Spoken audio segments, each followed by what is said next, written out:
Episode की शुरुआत होती है और हम देखते हैं कि जियाओ के पास डॉक्टर गुआई नहीं थे, लेकिन जियाओ की नींद अपने डैड की आवाज से खुल जाती है जो उसकी मॉम को नींद में बुला रहे थे। अब जियाओ उनको कंफर्ट करती है और नींद में ही अपनी मॉम को कॉल करते हुए बाहर चली जाती है और एक दीवार के सहारे लगकर खड़ी हो जाती है। उसके पीछे गुआई भी आता है जो उसे पीछे से दवा देने की कोशिश करता है क्योंकि उन्होंने देख लिया था कि उसे उस वक्त हाई फीवर है। जियाओ ने उसकी केयर करने के लिए थैंक्स कहती है, लेकिन दवा लिए बिना ही वो बाहर जाते हुए कहती है कि उसे घर जाना होगा क्योंकि उसकी मॉम की तबीयत उसे ठीक नहीं लग रही थी। फिर वो एक टैक्सी लेकर अपने घर पहुंचती है, लेकिन जियाओ की तबीयत बहुत ही खराब हो चुकी थी और वो किसी तरह से अपने घर के दरवाजे पर पहुंच जाती है। लेकिन इससे पहले कि वो डोरबेल बजाती, गुआई आकर उसे अपनी गोद में उठा लेता है और कहता है कि वो उसकी मॉम को देख लेगा। फिर वो उसे अंदर ले जाता है और उसे अपने बेड पर लेटा देता है। फिर वो उसके लिए दवा लेकर आता है और उसे उठाता है। उठते ही वो पूछती है कि उसकी मॉम कैसी है, जिस पर गुआई उसे बताता है कि उन्हें कोल्ड हो गया था, तो वो दवा लेकर गहरी नींद में सो गई थी क्योंकि उसके डैड की कंडीशन ठीक नहीं थी, तो उन्हें लगा कि उन्हें इन्फेक्शन भी हो सकता है और वो बीमार इसलिए साउंड कर रही थी क्योंकि उन्होंने जल्दी ठीक होने के लिए कोल्ड की दवाई की डबल डोज ले ली थी, इसलिए वो गहरी नींद में थी। जियाओ को ये सुनकर थोड़ी राहत मिलती है और वो दवा खा लेती है। फिर गुआई जेलसी से उससे पूछता है कि क्या उसका वो सीनियर उसकी मदद करने के लिए नहीं आया, जिस पर जियाओ चिढ़ते हुए कहती है कि वो क्यों आएगा। तब गुआई उसे कहता है कि उसने क्यों नहीं बुलाया उसे, वो तो उसे पसंद करती है ना। अब जियाओ हड़बड़ी और गुस्से में कह देती है कि जब वो पहले ही किसी और को पसंद करती है तो वो उसे पसंद क्यों करेगी। यहाँ गुआई को उसकी बातों पर हंसी आ जाती है और वो एम्बैरेसमेंट में कंबल के अंदर छिप जाती है। इसके बाद हम गुआई को देखते हैं जो जियाओ के लिए पॉरिश बना रहा था। तभी उसे गुशाओ का कॉल आता है जिसने ये सोचकर फोन किया था कि गुआई का मूड अभी भी खराब है, लेकिन कोई उसे समझाए कि गुआई को अब उसकी बातों में कोई भी इंटरेस्ट नहीं है। फिर गुआई जियाओ के पास पॉरिश लेकर जाता है और उसे उठाता है ताकि वो कुछ खा ले और थोड़ा ड्रामा करने के बाद वो उठ जाती है। खाते खाते वो अजीब से एक्सप्रेशन दे रही थी और गुआई उसे देखकर हंस रहा था। थोड़ा बहुत खाने के बाद वो कहती है कि पॉरिश का टेस्ट बहुत ही बुरा है और उसे सोना है। फिर वो वापस से लेट जाती है। अब जैसे ही गुआई वहाँ से जाने के बाद कहता है तो वो उसका हाथ पकड़ लेती है और उसे नहीं जाने देती, लेकिन गुआई इतनी अनकंफर्टेबल पोजीशन में बैठा था कि उसकी बैक में दर्द होने लगता है। अब थोड़ी देर में वो देखता है कि जियाओ बहुत ज्यादा स्वेट कर रही है, तो वो उसके फेस को टिश्यू से वाइप करता है। इतने में ही वो उठ जाती है। फिर गुआई उसे नहाने के लिए कहता है क्योंकि उसे बहुत ज्यादा पसीने आ रहे थे और किसी तरह से उठकर वो उसे कपड़े देता है। उसके बाद वो हंसते हंसते अपनी बॉडी को स्ट्रेच करने लगता है। इसी बीच जब जियाओ नहाने के बाद खुद को देखती है तो उसको रैशेस हो गए थे, इसलिए वो चिल्लाते हुए रूम में जाकर खुद को कवर कर लेती है। जब गुआई उसे देखता है तो वो कहती है कि वो बहुत ही बुरी दिख रही है, लेकिन गुआई उसे कहता है कि उसके लिए वो हमेशा खूबसूरत रहेगी। और इसी बीच वो नोटिस करता है कि वो दोनों बहुत ही क्लोज आ गए हैं, इसीलिए गुआई को जब ये एहसास होता है तो वो उठ जाता है और जियाओ को मेडिसिन ला कर देता है क्योंकि उसे पीनट से एलर्जी हो गई थी जो उसने पॉरिश में खाया था। फिर दवा खाकर जियाओ सो जाती है और गुआई दरवाजे के बाहर से कन्फेस करता है कि वो उसे पसंद करता है, लेकिन वो तो सो चुकी थी और कोई आवाज न सुनकर वो अंदर जाता है और उसे सोता हुआ देखकर उसे अच्छे से कवर कर देता है। फिर स्माइल करते हुए स्टडी में जाकर अपना काम करने लग जाता है। अगली सुबह जियाओ की नींद जब खुलती है तो वो सबसे पहले उठते ही गुआई को ढूंढती है जो उसे नहीं मिलता, लेकिन जब वो बाहर लिविंग रूम के टेबल पर देखती है तो वहाँ कंटेनर्स के अंदर कुछ रखा हुआ था। देखने पर उसे पता चलता है कि एक में उसके लिए पॉरिश है और दूसरे में उसकी डैड के लिए सूप, जो कि कीमोथेरेपी के बाद वो आसानी से पी सकते हैं। साथ ही साथ वहाँ पर कुछ फाइल्स भी रखे हुए थे जिसपे गुआई ने उसकी डैड की कंडीशन के बारे में सारी रिसर्च की हुई थी।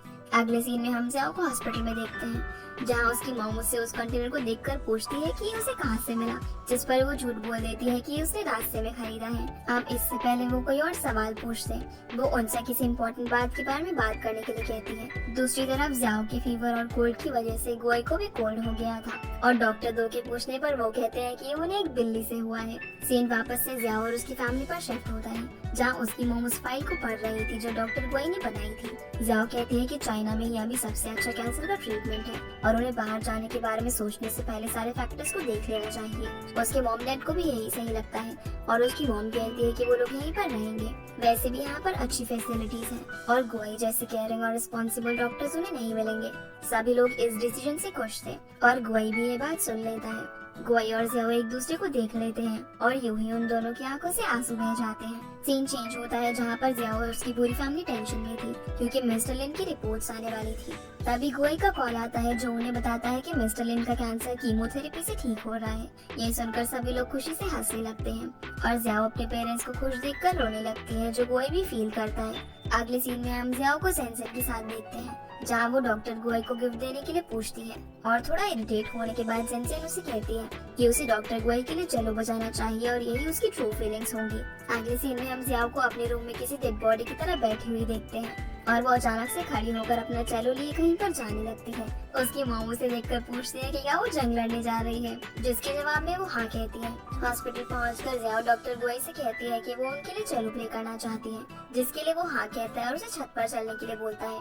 वहाँ जाकर वो उनके लिए चेलो बजाने लगती है और दोनों ही अपने कुछ मोमेंट्स जो साथ में बिताए हुए थे उन्हें याद करते हैं। जियाओ अपने मन में कहती है कि वो चेलो का म्यूजिक बहुत ही प्लेन रख रही है और ठीक ऐसा ही उसका प्यार गुआई के लिए भी है, एकदम प्लेन और साफ। फिर चेलो बजाने के बाद जियाओ वहाँ से पैनिक करते हुए चली जाती है। वो बाहर एक बेंच पर जाकर बैठती है, तभी गुआई वहाँ पर आ जाता है जो उसे घर छोड़ने के लिए कहता है, लेकिन वो सबवे से जाने की बात करती है तो वो उसे वहाँ तक छोड़ने के लिए कहता है। अब दोनों भागते हुए जाने लगते हैं क्योंकि बारिश हो रही थी और सबवे पहुँचकर जियाओ से सवाल पूछती है कि वो किस किस को यहाँ तक छोड़ने आया है, जिस पर वो हंसते हुए जवाब देता है कि फैमिली, फ्रेंड्स, क्लासमेट।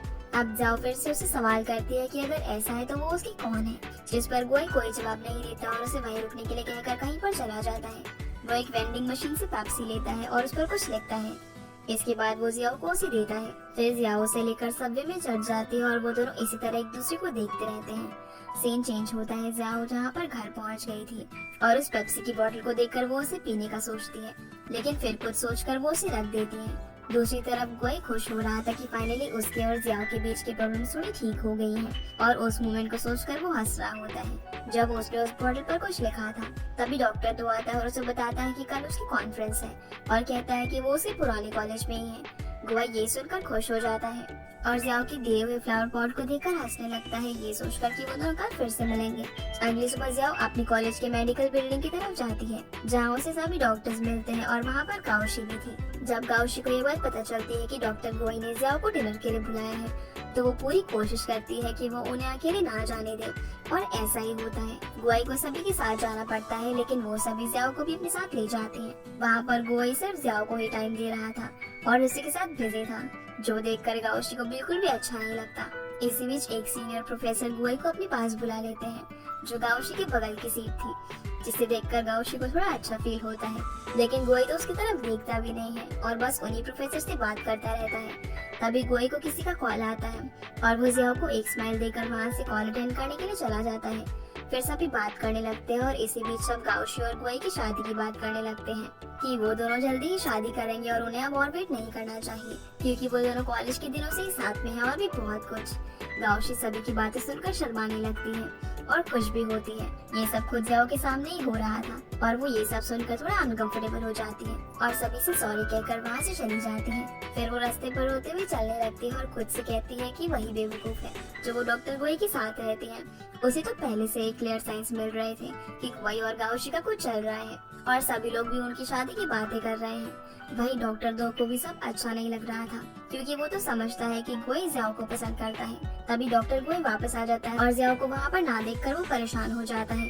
तभी उसे कोई मैसेज आता है और फोन में देखकर उसका मूड खराब हो जाता है। फिर वो वहीं बैठे डॉक्टर यान से कहता है कि क्या वो जियाओ को उनकी पेशेंट की फैमिली की तरह ट्रीट करना बंद करके उसे एक लड़की की तरह ट्रीट कर सकते हैं, जिसे डॉक्टर गुआई पसंद करते हैं। और ये सुनकर तो सभी के होश ही उड़ जाते हैं। गुआई सभी लोगों को क्लियरली वार्न करता है कि गाओशी सिर्फ उनकी कलीग है और जियाओ उनकी गर्लफ्रेंड, तो सब उससे वैसे ही ट्रीट करेंगे। और उसके और गाओशी के रिलेशनशिप के बारे में वो आगे कुछ भी गॉसिप नहीं सुनना चाहता। वो डायरेक्टर से भी ये कहते हैं कि जियाओ उसकी गर्लफ्रेंड है और गाओशी सिर्फ उसकी कलीग है, जिसके लिए डायरेक्टर उन्हें सॉरी कहता है क्योंकि उन्होंने ड्रंक होने की वजह से कुछ ज्यादा ही कह दिया था। अब गुआई वहाँ से चला जाता है और गाओशी बस देखती ही रह जाती है और ड्रिंक करते हुए उसकी आंखों में आंसू आ जाते हैं। यहाँ उन सभी के बीच में बस यही प्रॉब्लम हो गई थी क्योंकि गाओशी और गुआई हमेशा साथ रहते थे, इसीलिए सभी लोगों ने अज्यूम कर लिया था कि वो दोनों शादी करेंगे और गाओशी ने ये सोचा कि गुआई उसका है, लेकिन रिलेशनशिप ऐसे नहीं बनते। फिर गुआई जियाओ के पास भागते हुए पहुंचता है और उसे रोकने की कोशिश करता है, लेकिन वो नहीं रुकती और जैसे ही वो रुकती है तो वो उसके ऊपर चिल्लाते हुए कहती है कि वो बेवकूफ थी जो वो उनके साथ थी, वो तो बस उसके साथ खेल रहा था क्योंकि वो तो गाओशी से ही शादी करेगा और सारा हॉस्पिटल यही बातें कर रहा है और जब उसे ऐसा ही करना था तो उसके साथ इतने अच्छे से क्यों बिहेव कर रहा था। ये देखकर गुआई को बहुत ही बुरा लगता है क्योंकि वो जानता था कि जियाओ उससे काफी ज्यादा हर्ट हुई है और वो उसे अपनी गले लगाकर उसे अपनी धड़कन सुनाता है। फिर वो उसे एक ब्रेसलेट पहनाता है जो उसकी दादी ने उसे दिया था। उस लड़की को देने के लिए जिसे वो पसंद करता है। और फाइनली वो कन्फेस करता है कि वो जियाओ को पसंद करता है और वो उसे ही अपनी गर्लफ्रेंड बनाना चाहता है। जियाओ भी हंसते हुए अपना लव कन्फेस कर देती है और दोनों खुशी खुशी घर चले जाते हैं। जियाओ बहुत ही ज्यादा खुश थी। तभी उसे गुए का मैसेज आता है कि वो पेप्सी की बोतल को चेक करे, इसलिए वो जल्दी जल्दी उसे खत्म करती है ये देखने के लिए उसके ऊपर क्या लिखा हुआ था। असल में उस पर लिखा हुआ था कि गुए उसे पसंद करता है। अब क्योंकि जियाओ भी उसे पसंद करती है इसीलिए वो उस पर मीटू लिखकर उसकी फोटो उसे भेज देती है और गुए खुश हो जाता है। तभी उन्हें किसी का मैसेज आता है और वो दोनों अपनी बिल्डिंग के नीचे जाते हैं और हम देखते हैं कि वो गाउशी ही थी जिसने उन्हें मैसेज किया था। वो उनके आते ही उनसे पूछती है कि उसके अंदर क्या कमी थी जो उन्होंने जियाओ को चूज किया और उसे नहीं। तब गुआई कहता है कि उसे घर जाना चाहिए, वो ड्रंक है, लेकिन वो जवाब चाहती थी। इसलिए गुआई कहता है कि उसे और जियाओ को कंपेयर करना बेवकूफी है। वो बहुत ही अच्छी है, प्रोफेशनली बहुत ही काबिल है, लेकिन इसीलिए वो उसे अपनी सबसे अच्छी दोस्त समझता है। यह जवाब सुनकर गाउशी कहती है कि उसका क्या मतलब है। वो जियाओ को तो सिर्फ आधे साल से ही जानता है और उसे इतने सालों से, फिर भी उसने उसके सामने एक इमेच्योर लड़की को चूज किया। गुआई अब तक तो शांत था, लेकिन अब वो उसे क्लियरली कह देता है कि उन्होंने उसे कभी पसंद ही नहीं किया था। ये उनकी गलती है कि उन्होंने इसे पहले कभी क्लियर ही नहीं किया। और क्योंकि अब उनकी एक गर्लफ्रेंड बन गई है तो वो कहता है कि गाउशी को सिर्फ उसके पेरेंट्स पसंद करते हैं, वो नहीं। वो तो उसे बस अपनी एक दोस्त की तरह समझता है और एक जैसे होने की वजह से उसके साथ लाइफ स्पेंड नहीं कर सकते। अब गाउशी बहुत ज्यादा रोने लगी थी। वो उससे घर चलने के लिए कहता है, लेकिन वो उसे कहती है कि वो खुद ही चली जाएगी। अगली सुबह जियाओ और गुआई दोनों बहुत ही खुश थे। वो दोनों सुबह एक दूसरे को मॉर्निंग विश करते हैं और खुशी खुशी अपने काम पर चले जाते हैं। लाइब्रेरी में भी जियाओ बहुत ही खुश थी, जिसे उसके वो क्रेजी कपल दोस्त भी देखते हैं। अगले सीन में हम जियाओ को सेंसन के साथ में देखते हैं और फाइनली वो उन्हें बता देती है कि वो गुआई को डेट कर रही है। तभी उसे एक मैसेज आता है जिसमें हम देखते हैं कि गुआई ने उसे मूवी के लिए पूछा था और वो खुशी खुशी हाँ कह देती है। वहीं दूसरी तरफ गुआई के पास वाइस प्रेसिडेंट आता है और गाउशी से बात करने के लिए कहता है, क्योंकि वो कल रात से कुछ ठीक नहीं थी और वो सिर्फ उसी की बात सुनती थी। लेकिन इस बार गुआई साफ मना करते हुए कह देता है कि वो उसका पर्सनल मैटर है और इसमें उसका इंटरफेयर करना अच्छा नहीं होगा। तभी डॉक्टर उन्हें एक इमरजेंसी ऑपरेशन के लिए बुला लेता है। वहीं जियाओ थिएटर में पहुंच गई थी, लेकिन गुआई तो बिजी था और वहाँ पर खड़ी रिसेप्शनिस्ट उसे अजीब नजर से देख रही थी। तभी फाइनली गुआई आता है और उसे गले लगाकर सॉरी कहता है लेट आने के लिए, लेकिन जियाओ समझ जाती है कि वो कहाँ पर बिजी था। इसके बाद जाने से पहले वो उसे रिसेप्शनिस्ट को दिखा के जाती है कि उसका बॉयफ्रेंड आ चुका है और बहुत ही हैंडसम भी है। अब घर आते वक्त जियाओ उससे कार में झगड़ा कर लेती है, क्योंकि पूरे रास्ते गुआई ने उसे बस बच्चा और क्यूट कहा था, इसलिए वो पूरे रास्ते उससे मुंह फुलाकर चलती है।